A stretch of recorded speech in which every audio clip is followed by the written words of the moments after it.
Bismillahirrahmanirrahim. Assalamualaikum warahmatullahi wabarakatuh. Selamat pagi anak-anakku yang solih dan solihah. Apa kabarnya hari ini? Ustazah harap anak-anakku dalam keadaan yang sehat dan tetap semangat belajar ya. Alhamdulillah, Selasa kemarin kita sudah menyelesaikan ya PTS-nya. Mudah-mudahan anak-anakku tetap semangat belajar di semester 2 ini ya. Tinggal beberapa bulan lagi anak-anakku akan duduk di kelas 3. Jadi belajar yang rajin ya. Nah, pada hari ini kita melanjutkan pelajaran kita ya. Kemarin yang terakhir sudah mempelajari tema 6. Nah, pada hari ini kita akan belajar tema 7 ya. Bagi anak-anakku yang sudah mengambil buku Maestro di sekolah, bisa langsung dibuka maestronya ya dan dikerjakan tugas yang telah diberikan Ustazah tadi ya. Nah, sekarang kita lanjutkan materi kita pada pagi hari ini. Tema 7 tentang kebersamaan ya, subtema 1. Nah, di sini ada beberapa anak ya. Nah, di sini ini namanya yang sering kita gunakan dalam belajar ya. Ada Meli, Udin, Beni, Dayu, Lani, Siti, dan Edo ya. Jadi mereka-mereka ini yang sering kita sebut ya dalam setiap pelajaran. Nah, kita lanjutkan. Subtema 1 itu tentang kebersamaan di rumah ya. Kebersamaan di rumah.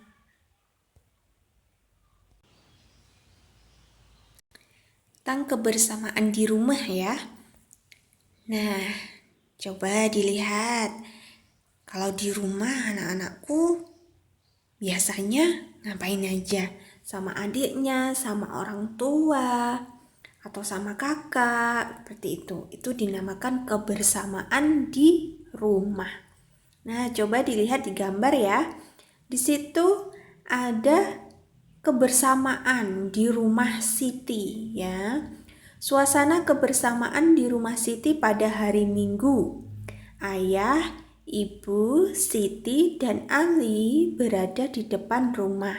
Siti dan Ali sedang memberi makan ayam. Ayah membersihkan selokan. Ibu menyapu halaman belakang rumah. Seusai bekerja, mereka makan bersama.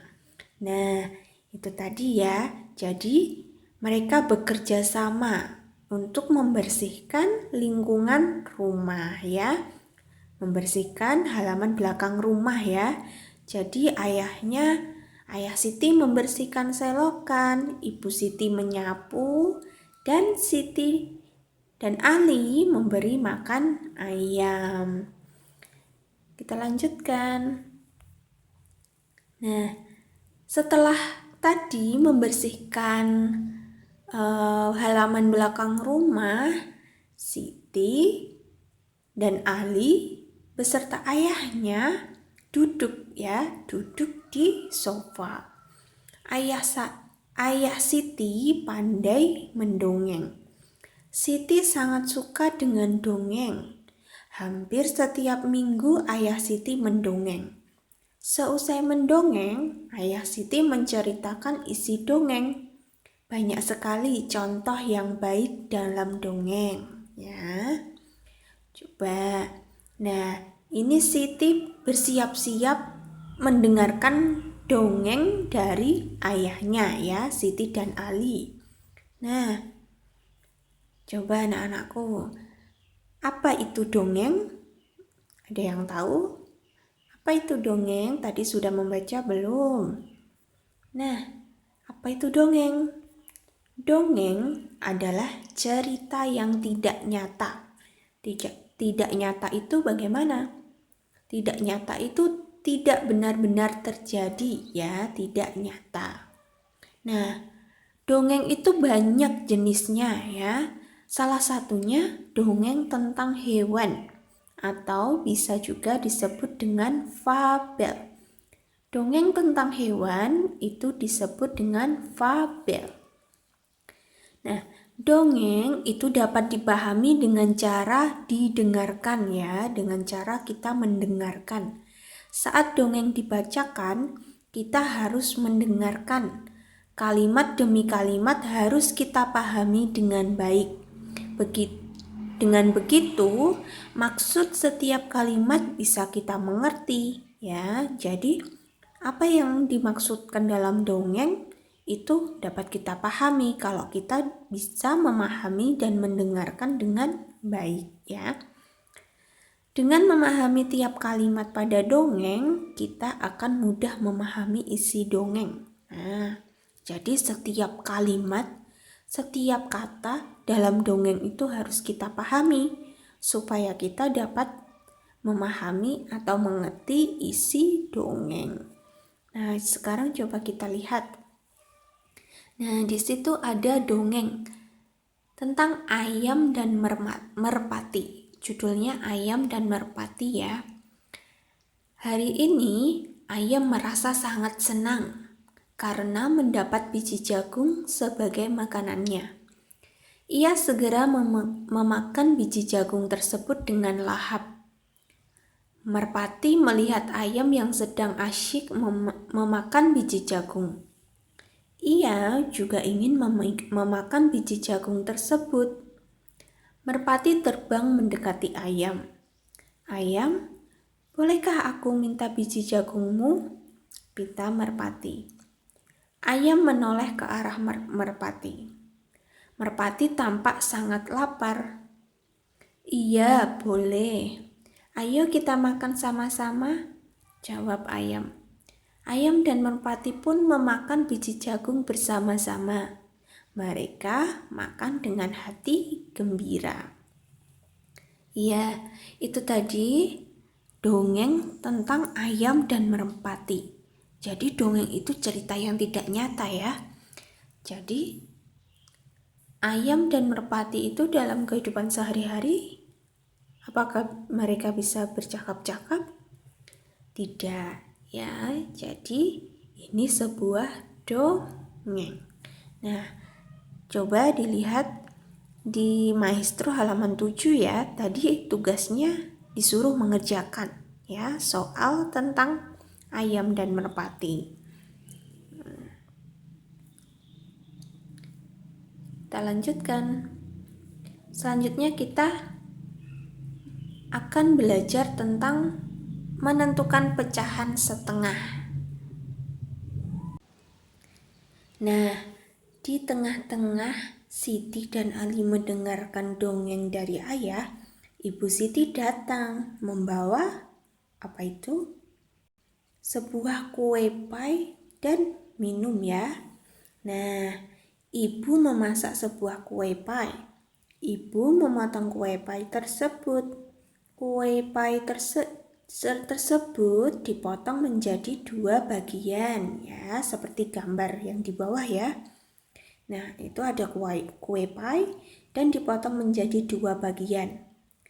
Aku dan adik masing-masing mendapat 1 bagian kue.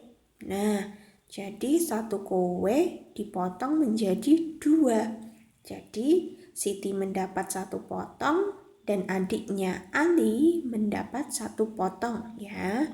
Jadi kue pie-nya dibagi 2. Jadi ada 2 ya. Ibu memotong kue pie dengan ukuran sama besar. Setiap potongan kue menunjukkan 1 bagian dari 2 bagian yang sama besar. Nah, motongnya itu sama besar, jadi tidak ada yang lebih kecil atau yang lebih besar, jadi adil ya. Nah, artinya setiap potongan bernilai 1/2 ya. Jadi jumlahnya tadi dipotong berapa? Dipotong 2 ya. Jadi dinamakan atau dibacanya 1/2 atau 1/2 atau setengah ya. Nah, setengah itu ditulisnya 1, per 2 ya. Itu 1 strip itu per, dibaca per ya. 1 per 2. Nah, coba seperti ini ya ilustrasinya. Jadi ada 1 kue utuh dibagi setengah dan setengah. Berarti kuenya ada 2. Ada 2 yang sama besar ya. Jadi baginya adil. Nah, yang tadi setengah-setengah itu dinamakan apa? Dibaca setengah ya, atau 1 per 2 atau 1/2 ya. Itu tadi. Kalau seumpama kuenya dibagi menjadi 3 yang sama besar, berarti bacanya gimana? Iya, bacanya 1 per jumlah kuenya tadi berapa? Dibagi berapa? Dibagi 3. Berarti 1 per 3 atau 1/3 ya. Nah, itu tadi materi kita pada pagi hari ini ya. Tugasnya anak-anakku silakan dikerjakan ya tadi pagi Maestro halaman 7 dan 8. Kemudian silahkan dikirim ke WA-nya. Us ya. Baik, Us cukupkan. Apabila dalam menyampaikan materi pada kali ini Us masih banyak kurangnya atau anak-anakku masih belum paham, nanti boleh didiskusikan dengan Us, bisa chat ya. Us cukupkan. Selamat belajar. Tetap semangat ya. Wassalamualaikum warahmatullahi wabarakatuh.